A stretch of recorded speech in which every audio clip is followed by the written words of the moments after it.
So I would break this 44 into 4 and 11. Then I have a to the 5b cubed. I'll write it as root 4 times root 11 a5b cubed. And this is 2 11 a5b cubed. Now, when we have a variable under a radical sign like this, I assume they've simplified the a's and b's as well. If I rewrote this as 2 times 11 a to the 5b cubed, all to the power of 1/2, because that's the same thing, how can we simplify the a5b cubed? I don't know if they've written as exponential powers or if they've just left it this way. So maybe I'll just, if somebody wants to just type into chat how they've written the answer with a radical or with a fraction, that would help me moving forward here. Should be 2, probably root 11. I don't know what they've done with the a's and the b's. I would be happy with that. I have a feeling they haven't written it that way though. So I guess the important bit here is that you can simplify the 4. Writing it like that is good. Just can't really simplify it a lot further than that. So, I mean, you could, go a to the 5 over 2 and b to the 3 over 2. But I doubt they've done that. So if we can get that far, that would be just splendid. So that's the first one. 2a11 squared aab. 2a, ooh, that's confusing. They pulled out the a. Okay, so that's what I'm kind of afraid of. What they've done is they've said, okay, this is 2 times 11, or 2 times root 11, and then they said a squared and a to the 3, and they've said b squared and b to the 3. Kind of like that. And then they say, okay, what is the square root of a squared? Well, that's just a. So there's 2a. And what is the square root of b squared? Well, that's just b. And then you're left with 11a. Sorry, this should be b. Left with 11a b. Like that. So they've just broken the a and the b down. Didn't do a ton of questions like that. I don't even think there was a question like that in the learning guide, but that's what they're doing. They're taking the square root, and if we look at it in terms of this fractional exponent type of thing, we could have a to the 2, a to the 3, because together those give me 5, 2 over 2, 3 over 2, because we have this 1/2 out front, b to the 2 over 2, and b to the 1 over 2. A to the 2 over 2 just gives me a, b to the 2 over 2 just gives me b, a cubed, b 1/2 is another way of looking at it. And then you put these back under the radical sign if you want. So you can break them down further into 2's and 1's and then end up here. And then we have the same thing here. With this a to the 3. We can break it into a squared times a, and then we can take the square root of a squared, which is just a, so we have 2ab times a, or 2a squared b times the square root of 11ab.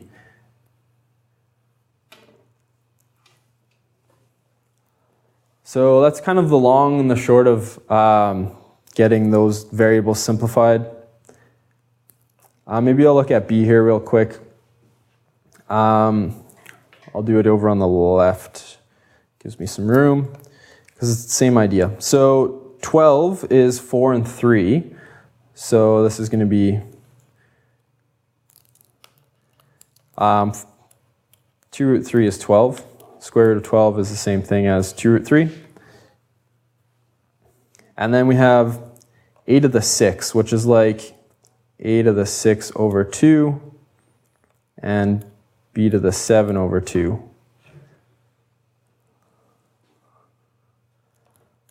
So we have 2 root 3, 8 to the 3, b to the 7 over 2,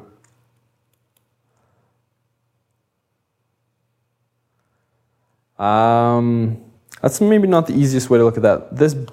The a works out nicely because it 6 and 2 gives us the 3, but the b to the 7 over 2, we can write it as, maybe I'll back up. So 2 root 3 is the 12. We're happy with that. And then we have a squared times a squared times a to the 1. And then we have, sorry, that's a to the 6. A squared 3 times. And then we have b, run out of room again, b squared times b squared is 2, 2. Another b squared is 6 times b to the 1. So this is all under my square root still. So we have 2 root 3. Square root of a squared is a, square root of a squared is a, square root of a squared is a. So this is a times a times a.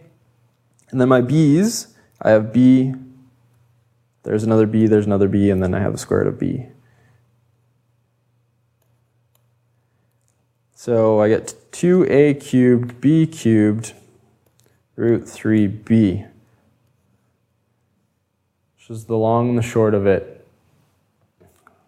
So hopefully that makes a little bit of sense. I don't know why it didn't come up in the learning guide. Oh, I didn't tell you to do it in the learning guide. That's the problem. It did. It was number 8 in the learning guide from that unit, and I said, don't do it, because we hadn't done fractional exponents yet, so it didn't really make a ton of sense. It might still not make a ton of sense. Jade had one more question, I think, or somebody did, with fractional exponents. Try valuing these without a calculator. Does the exponent here, 3 over 2, have a negative sign in front of it, or is it just positive? I have a box. I'm not sure what the box is representing. I'll assume it's positive until somebody tells me otherwise. I see 81, which is going to be, it's a negative. Okay. I see 81, which is just a perfect square, even though it's a decimal. So 0.9 times 0.9 is 0.81, which is kind of nice. This negative 3 over 2 means I'm going to flip this. So it's going to be 1 over 0.81 to the power of 3 over 2.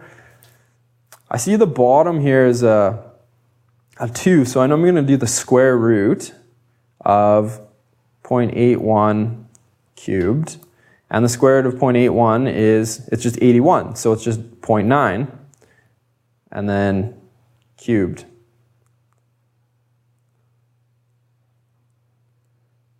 And 0.9 cubed is, 0.9 times 9 is 81 times 9.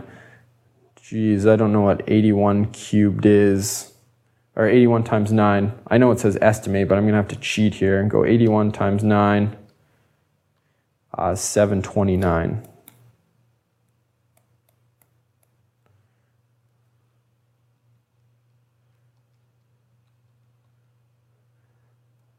Hopefully that helps a little bit. I think that was it for Jade's questions. I'll just scroll up here, see if I missed anything. Unit 4, page 8, question 4E.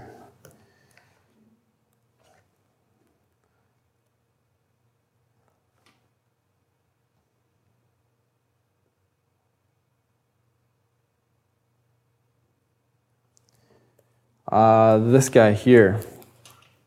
So this is an expanding question.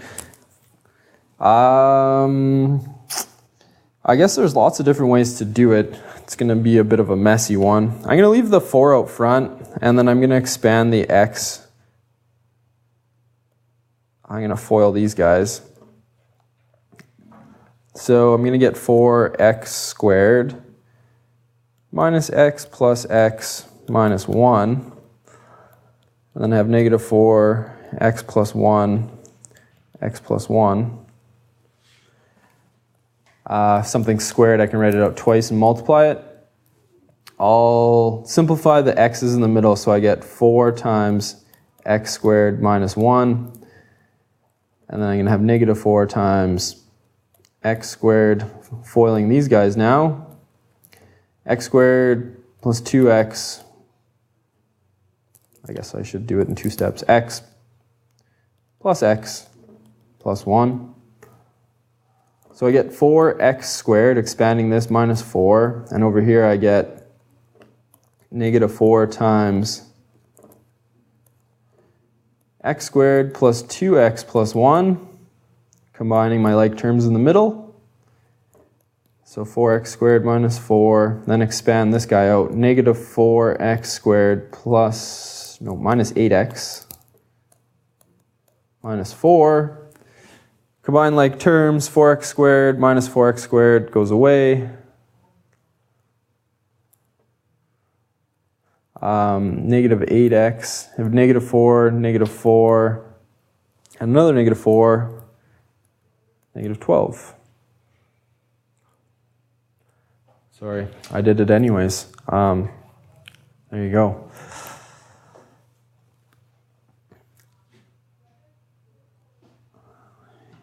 For E, can you go over question 1 and 2 and factoring simple trinomials, vocabulary stuff? Sure.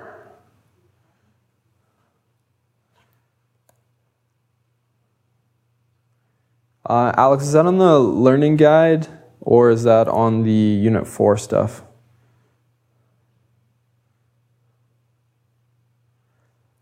Shane, I was talking about a different unit when I said don't do number 8, so ignore that.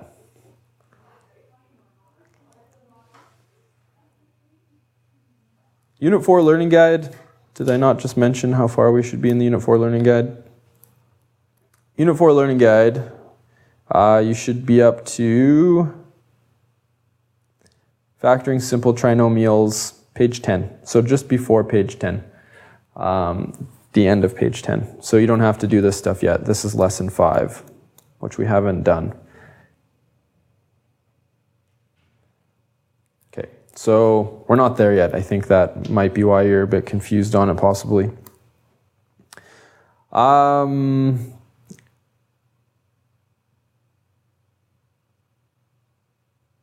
So Taylor, question number 2 on page 2, number 6D, and page 2, 8F. Is that midterm review or is that Unit 4, Taylor? I'll assume midterm review until you tell me otherwise. Page 2.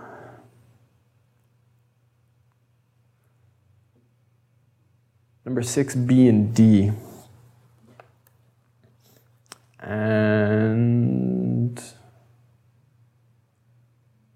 there we go.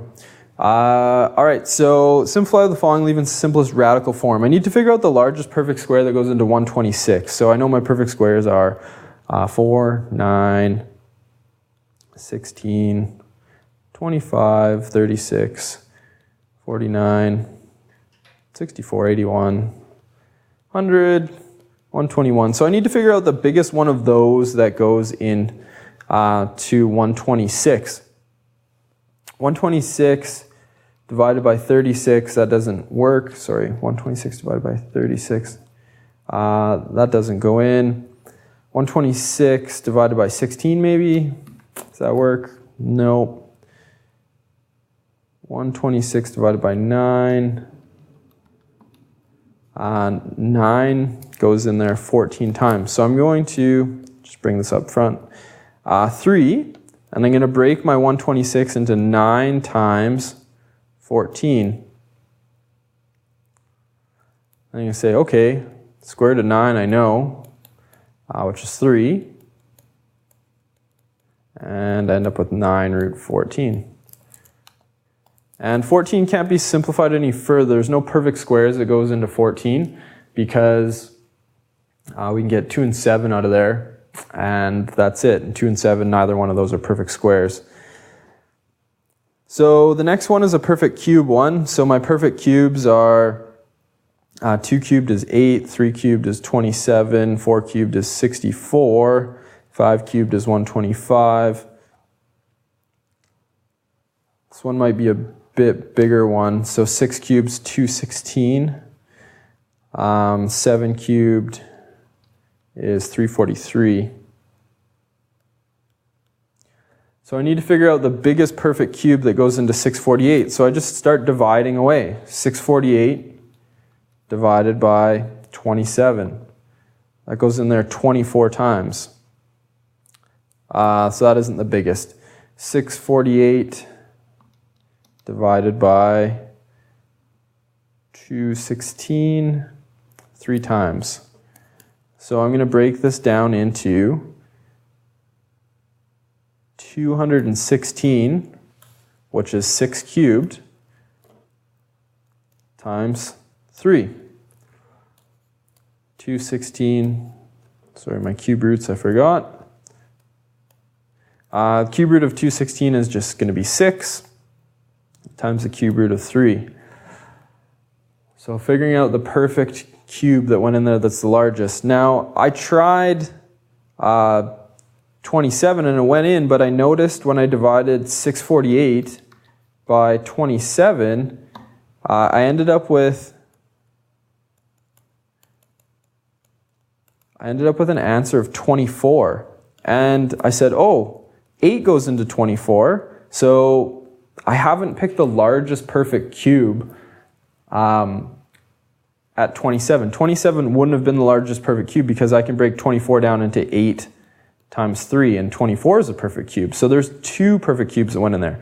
So if I picked 27, I would have had to do the question sort of in 2 steps. So instead of 27, I said, okay, there's a bigger one, and then 216 went in there.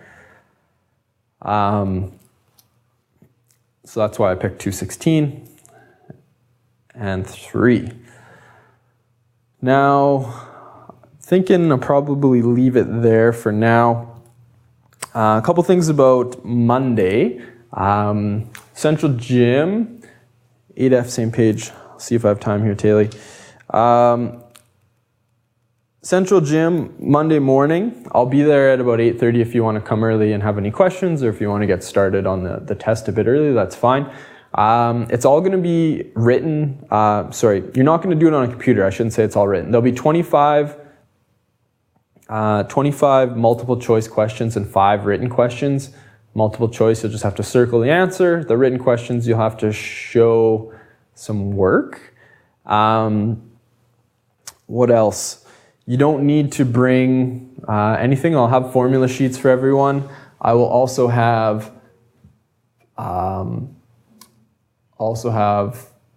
scrap paper and things like that. You can write right on the test. Yeah, Taylor, because you're in Vancouver, yours is digital. Everybody else will be just doing it kind of out by hand. So what you do need to bring is a pencil or a pen and a calculator, and that's essentially it. Bring yourself. If you want to bring a snack or something, that's fine. Do we need to show any work for multiple choice? No. I'm just going to mark the solution that you have circled. So if you want to show a bunch of work, you can write right all over the test. It's fine. I'm not going to use them again. And then that's it. So Monday morning, 9 o'clock, Central Gym. I'll be there a bit early. That'll be that. My first question was this: could we look at number 2 and 3 on page 8 of Unit 4 Learning Guide? I don't need to spend a lot of time because I know some of the problems. I just don't have the technical terms. How long do we have the midterm?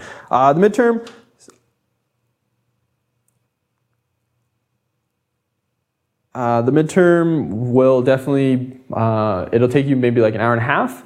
You'll have, we've got 2 hours booked in the gym. So I don't think anyone's in after us, but I have other classes to teach that day. So you should be good till about 11:30, but I don't envision it'll take that long. Abby, I have just a couple seconds left, 2 minutes. Unit 4 learning guide, page 8.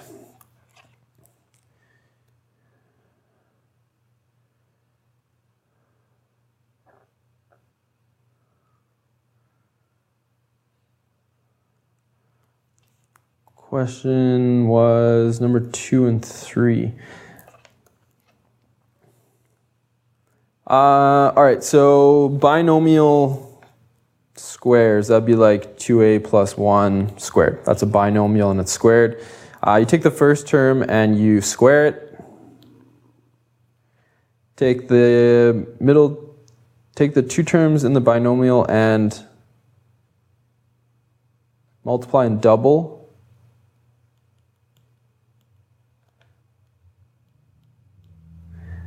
Take the last term and square it. It's just a bit of a trick.